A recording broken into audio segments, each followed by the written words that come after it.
মুক্তি দিতে হবে।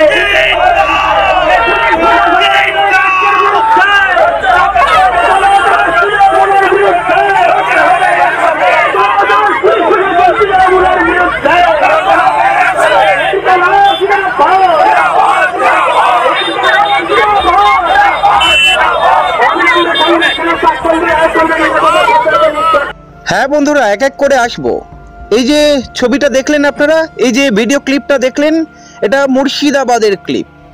কমরেড নিরাপদ সর্দারকে অবিলম্বে রেহাই করতে হবে, এর দাবিতে মুর্শিদাবাদ গর্জে উঠেছে। বাঁকুড়াতে দেখুন কি হচ্ছে।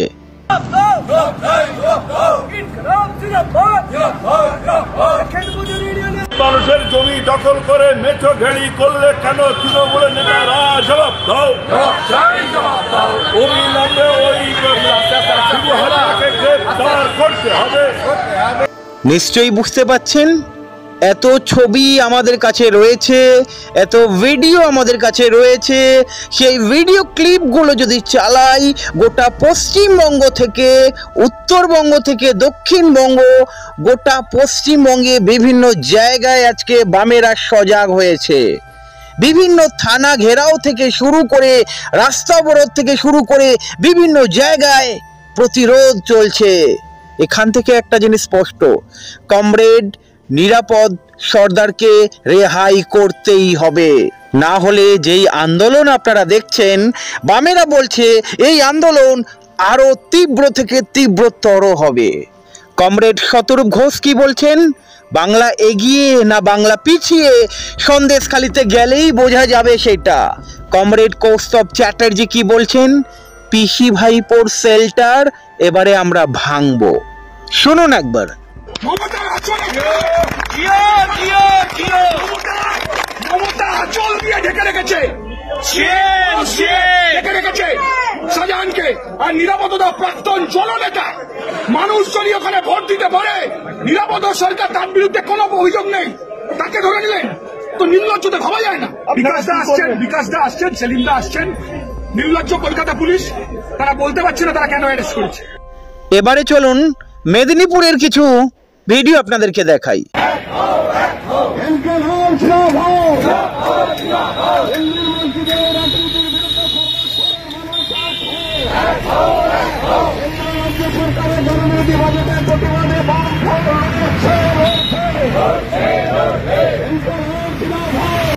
দেখতে পাচ্ছেন কিভাবে বাম সংগঠন জেগে উঠেছে। মনে রাখবেন, বিপ্লব মানুষই আনে, বিপ্লব মানুষই ঘটায়। আর এই সন্দেশখালি দেখিয়ে দিল, একবার যদি গর্জে ওঠে তাহলে গোটা বাংলা থেকে এই তৃণমূলকে তাড়াবে। মীনাক্ষী মুখার্জি কি বলছেন একবার শুনুন।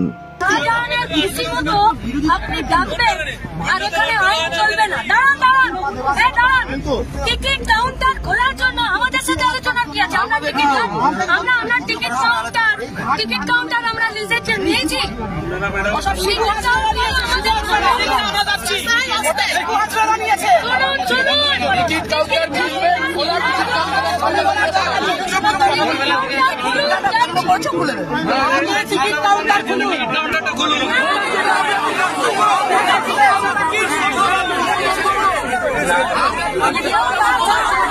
বন্ধুরা, একটা কথা আমার মনে হচ্ছে, এই কমরেড নিরাপদ সর্দারকে গ্রেপ্তার করা অনেকটাই ভারী পড়বে। তৃণমূল অনেকটাই ব্যাকফুটে চলে গেল। আজকের বসিরহাট লোকসভা কেন্দ্রে আপনারা দেখে নেবেন বামেরা কি করতে চলেছে। বামেরা ভালো ফল করবে শুধু নয়, এই বসিরহাট লোকসভা কেন্দ্র দখল করে নেবে। শুধু বসিরহাট লোকসভা কেন্দ্র নয়, যাদবপুর লোকসভা কেন্দ্র আপনারা দেখে নেবেন, জয়নগর লোকসভা কেন্দ্র আপনারা দেখে নেবেন, বামেদের পকেটে আসতে চলেছে। যা আভাস পাওয়া যাচ্ছে চারিদিক থেকে, বিভিন্ন জায়গায় মানুষ ছাড়তে শুরু করে দিয়েছে, টিএমসি ছাড়তে শুরু করে দিয়েছে। আজকের মানুষ কেন বলছে সিপিআইএম জামানা অনেক ভালো ছিল? এবার চলুন কমরেড সৃজন ভট্টাচার্য কি বললেন একবার শুনে নেওয়া যাক। এর পিছনে সিপিএম আছে, তারা আছে, তাদের ধরছে না কেন? নিরাপদ সরকারদের হেনস্থা করা আসলে প্রতিরোধকে ভয় পাওয়ানোর চেষ্টা। আমি আবার বলছি, না সন্দেশখালীর প্রতিরোধ ভয় পায়।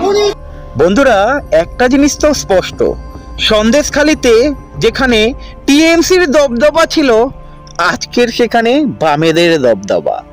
সবাই দেখতে পাচ্ছেন কিভাবে ঝাঁপিয়ে পড়েছে, ইন দি সেন্স বাম সংগঠন দেখতে পাচ্ছেন কিভাবে ঝাঁপিয়ে পড়েছে।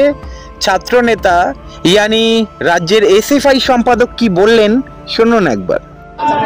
সন্দেশখালীর প্রতিরোধের যে বার্তা, সেই বার্তা যে বার্তাকে এই রাজ্যের পুলিশ, এই রাজ্যের প্রশাসন সন্দেশখালীর মানুষকে আটকে রেখে দিয়েছে, একটা বন্দিশালা বানিয়েছে সন্দেশখালীকে।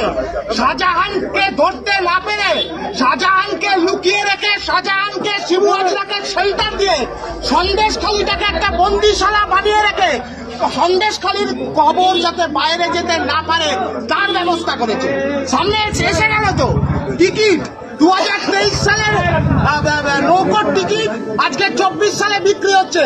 2023 সালে ওই নৌকোর টিকিটের ওপরই শিবু হাজরাতে স্ট্যাম্প থাকতো। কোন অধিকারে? সরকারি ঘাট লিজ নিয়ে চালাচ্ছে শিবু হাজরা। গোটা পশ্চিম বাংলাটাকে এই মাফিয়া রাজের ওপর দাঁড় করিয়ে রেখেছে তৃণমূলের সরকার। এই মাফিয়া রাজ ব্লক থেকে শুরু করে, সন্দেশখালীর ব্লক থেকে শুরু করে, এই মাফিয়া রাজের মাথা গিয়ে কালীঘাটে গিয়ে মিশেছে।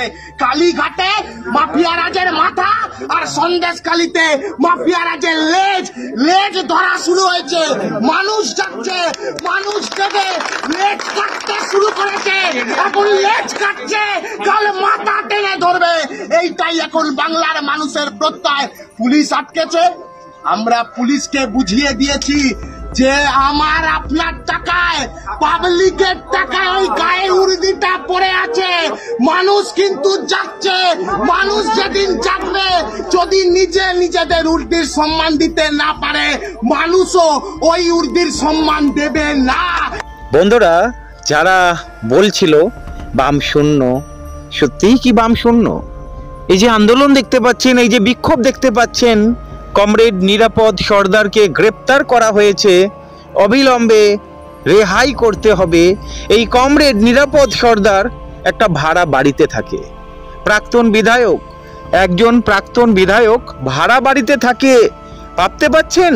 আজকে তৃণমূলের বিধায়ক দেখুন, বিজেপির বিধায়ক দেখুন, তাহলে আপনারা বুঝে যাবেন কে টাকা খেত আর কে টাকা খেত না। যাই হোক, ব্যারিকেড ভাঙার শব্দটা একবার শুনুন।